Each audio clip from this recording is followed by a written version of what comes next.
Students, நீங்க 2026 engineering கவுன்சிலிங்ல கலந்துக்க போறீங்க. சாய்ஸ் ஃபில்லிங் பண்ணும்போது எந்தெந்த காலேஜ் பெட்டரா இருக்கு, அந்த காலேஜ்ல என்னென்ன கோர்ஸ் பெட்டரா இருக்கு அப்படின்ற மாதிரி நிறைய டவுட்ஸ் வரும் இல்லையா? ஸோ இந்த டவுட்ஸ் எல்லாத்துக்குமே ஒரு சொல்யூஷனா இந்த வீடியோ உங்களுக்கு இருக்க போகுது. வீடியோவை ஸ்கிப் பண்ணாம பாருங்க. அதுக்கு முன்னாடி ஒரு சின்ன விஷயம், நீங்க நம்மளுடைய தமிழ்நாடு இன்ஜினியரிங் ஸ்டூடெண்ட்ஸ் குரூப்ல ஜாயின் பண்ணிக்கோங்க. உங்களுக்கு A to Z எல்லா தகவலுமே கவுன்சிலிங் பத்தி நான் உங்களுக்கு அதில் அப்டேட் பண்ணிக்கிட்டே இருப்பேன். ரொம்ப யூஸ்ஃபுல்லா இருக்கும். சரிங்களா? நீங்க கவர்மெண்ட் ஸ்கூல் பிள்ளைங்களா இருந்தீங்கன்னா 7.5 ரிசர்வேஷன் மூலமா எப்படி காலேஜ்ல ஜாயின் நான் உங்களுக்கு அதில் அப்டேட் பண்ணிக்கிட்டே இருப்பேன். சரிங்களா? நம்மளுடைய கைடன்ஸ்ல லாஸ்ட் இயர் 100+ ஸ்டூடெண்ட்ஸ் 7.5 ரிசர்வேஷன்ல ஃபுல் ஃப்ரீயா படிச்சுட்டு இருக்காங்க. சரிங்களா? நீங்க பிரைவேட் ஸ்கூல் பிள்ளைங்களா இருந்தாலுமே லோ ஃபீஸ்ல நல்ல அட்டானமஸ் காலேஜஸ்லாம் இருக்கு. ஸோ அதெல்லாம் எப்படி செலக்ட் பண்ணலாம் அப்படின்றத நான் உங்களுக்கு A to Z சொல்றேன். சேனலை ஃபாலோ பண்ணிக்கோங்க, நம்மளுடைய வாட்ஸ்அப் குரூப்ல ஜாயின் பண்ணிக்கோங்க. ஓகேவா? நிறைய பேர் சொல்லி நீங்க கேள்விப்பட்டிருப்பீங்க, ஒவ்வொரு கோர்ஸுக்கும் ஒவ்வொரு காலேஜ் வந்து பெட்டரா இருக்கும் அப்படின்ட்டு. இப்போ கம்ப்யூட்டர் சயின்ஸ் இன்ஜினியரிங்னா இந்த காலேஜ் பெட்டரா இருக்கும், ஈஸினா இந்த காலேஜ் பெட்டரா இருக்கும், ஏரோநாட்டிக்கல் இன்ஜினியரிங் அப்படின்னா இந்த காலேஜ் வந்து பெட்டரா இருக்கும் அப்படின்னு சொல்லி நிறைய பேர் சொல்லி கேள்விப்பட்டிருப்பீங்க. ஸோ அது எப்படி வந்து சொல்றாங்க அப்படின்றத நம்ம இந்த வீடியோல பார்க்க போறோம். இந்த காலேஜ்ல இந்த கோர்ஸ் பெட்டரா இருக்கு அப்படின்றத எப்படி நம்ம ஃபைண்ட் அவுட் பண்றது, இதுக்கு என்ன மெத்தட் அப்படின்றத நம்ம இந்த வீடியோல A to Z பார்க்க போறோம். சரிங்களா? இது வந்து ரொம்ப முக்கியமா நீங்க தெரிஞ்சுக்க வேண்டிய ஒரு விஷயம், நேஷனல் அசஸ்மெண்ட் அக்ரெடிடேஷன் கவுன்சில். சரிங்களா? அதாவது இத NAAC அப்படின்னு சொல்லுவாங்க. NAAC ஒரு காலேஜ் வந்து எந்த அளவுக்கு குவாலிட்டியா இருக்கு அப்படின்றத செக் பண்றதுக்கு NAAC கிரேட் வந்து அந்த காலேஜ்க்கு கொடுத்திருப்பாங்க. அதே மாதிரி அந்த காலேஜ்ல இருக்கக்கூடிய கோர்ஸ் வந்து எந்த அளவுக்கு குவாலிட்டியா இருக்குன்னு செக் பண்றதுக்கு NBA அப்படின்ற ஒரு சர்டிபிகேட் கொடுத்திருப்பாங்க. சரிங்களா? இந்த NAAC கிரேடும் NBA சர்டிபிகேட்டும் இருந்துச்சுன்னா அந்த காலேஜ்ல காலேஜ் குவாலிட்டியா இருக்கு, அந்த காலேஜ்ல இருக்கக்கூடிய கோர்ஸுமே குவாலிட்டியா இருக்குன்னு அர்த்தம். சரிங்களா? இப்போ இந்த NAAC அப்படின்றதுடைய எக்ஸ்பிளனேஷன் என்னன்னா, national assessment accreditation council. National assessment accreditation council அப்படின்றது வந்து பாத்தீங்கன்னா UGC, யூனிவர்சிட்டி கிராண்ட் கமிஷன் சொல்லுவாங்க இல்லையா, அதுக்கு கீழே இயங்கக்கூடிய ஒரு கவுன்சில். பல்கலைக்கழக மானிய குழுவுக்கு கீழே இயங்கக்கூடிய ஒரு கவுன்சில் இது. சோ இது வந்து பாத்தீங்கன்னா ஒரு அட்டானமஸ் கவுன்சில் தான். அப்போ ஒரு காலேஜ் வந்து நல்ல குவாலிட்டியா இருக்கு அப்படின்னா இந்த NAAC கிரேட் கொடுப்பாங்க. அதை வந்து எப்படி கொடுக்குறாங்க அப்படின்னு பாத்தீங்கன்னா, நல்ல ரொம்ப பெட்டரான காலேஜ் அப்படின்னா A++, ஓகேங்களா? அதுக்கப்புறம் அடுத்த கிரேடு A+, அதுக்கப்புறம் A, அதுக்கு அடுத்த கிரேடு B++, அடுத்த கிரேடு B+, ஓகேங்களா? ஒரு காலேஜ் ரொம்ப நல்ல எக்ஸலண்டா இருக்குன்னா A++ கொடுப்பாங்க. ஓகே குட் அப்படின்னா ஓகே அப்படின்னா A+, ஓகே ஓரளவுக்கு குட்னா A, அதுக்கப்புறம் B++ B. இந்த மாதிரி வந்து அதோடைய குவாலிட்டி செக் பண்ணி அதுக்கு தகுந்த மாதிரி இந்த NAAC கிரேட கொடுப்பாங்க. ஓகேங்களா? சரி, இது வந்து பாத்தீங்கன்னா national board of accreditation NBA. சரிங்களா? National board of accreditation NBA.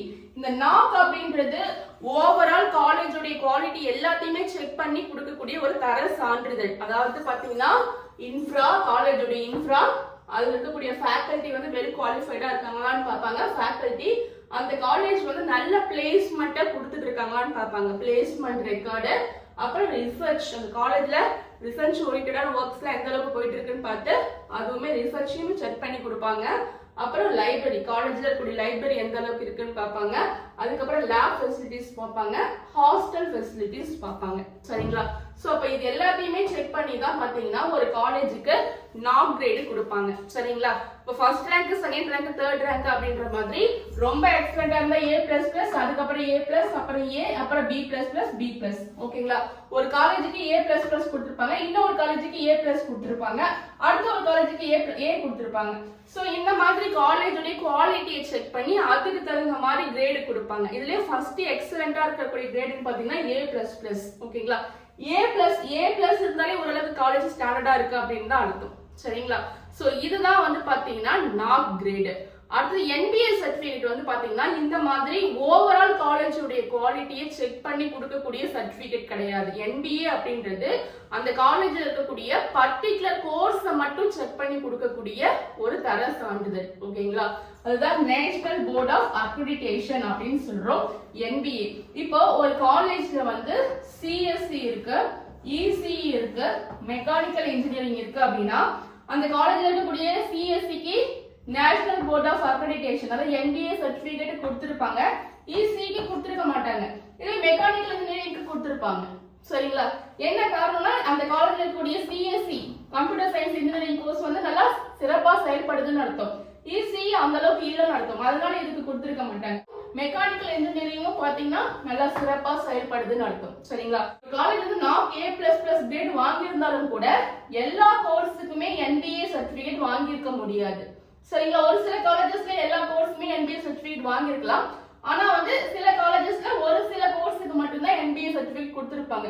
ஏன்னா அந்த கோர்ஸ் மட்டும்தான் அந்த காலேஜ்ல சிறப்பா செயல்படுதுன்னு அர்த்தம். நீங்க ஒரு காலேஜ் செலக்ட் பண்றதுக்கு முன்னாடி NAAC கிரேட மட்டும் வச்சு செலக்ட் பண்ணக்கூடாது. அந்த காலேஜ்ல நீங்க செலக்ட் பண்ணக்கூடிய கோர்ஸ் வந்து NBA சர்டிபிகேட் வாங்கியிருக்கா அப்படின்னு பார்த்துமே செலக்ட் பண்ணணும். அப்பதான் நீங்க ஒரு தரமான கல்லூரியில தரமான கோர்ஸ் செலக்ட் பண்ணிருக்கீங்கன்னு அர்த்தம்.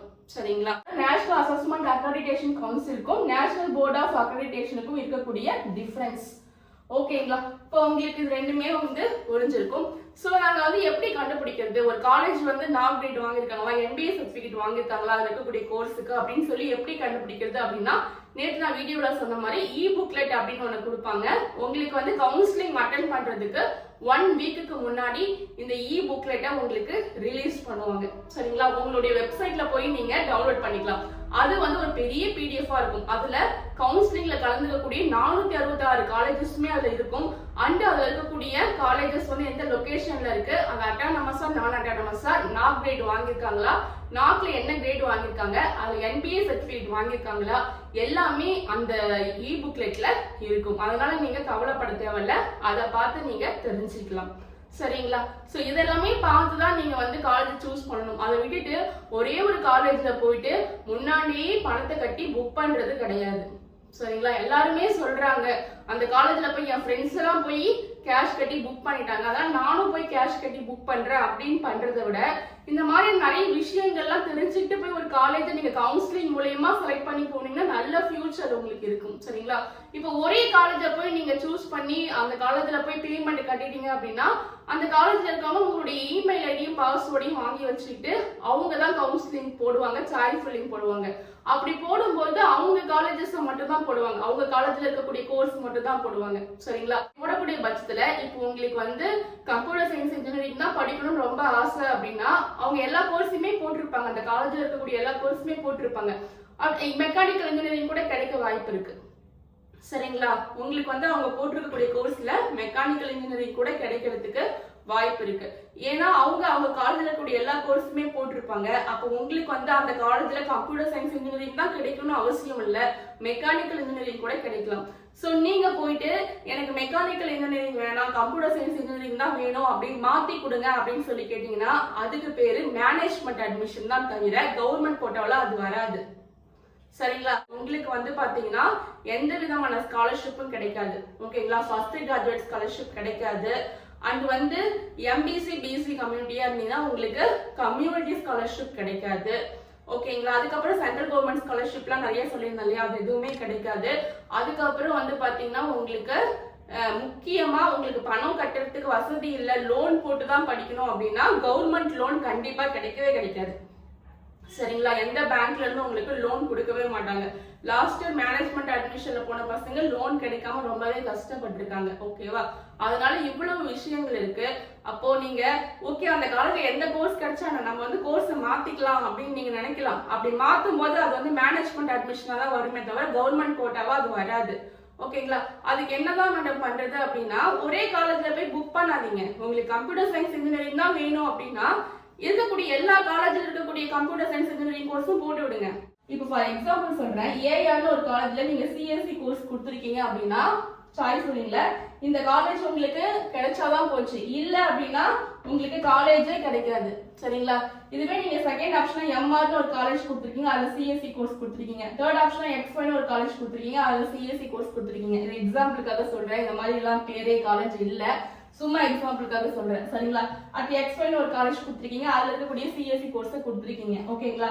இப்போ உங்களுக்கு ஏஆர்ல சிஎஸ்சி கிடைக்காத பட்சத்துல அடுத்த ஆப்ஷன் எம்ஆர்ல கிடைக்க வாய்ப்பு இருக்கு, அதுக்கப்புறம் எக்ஸ்ஒய்ல கிடைக்க வாய்ப்பு இருக்கு. இந்த மாதிரி நிறைய காலேஜஸ் கொடுத்தீங்கன்னா இது இல்லைன்னா இது இல்லைன்னா இதுன்னு சொல்லிட்டு அடுத்த ஆப்ஷனை வந்து செக் பண்ணி உங்களுக்கு சிஸ்டம் வந்து சீட் அலோகேட் பண்ணி கொடுக்கும்.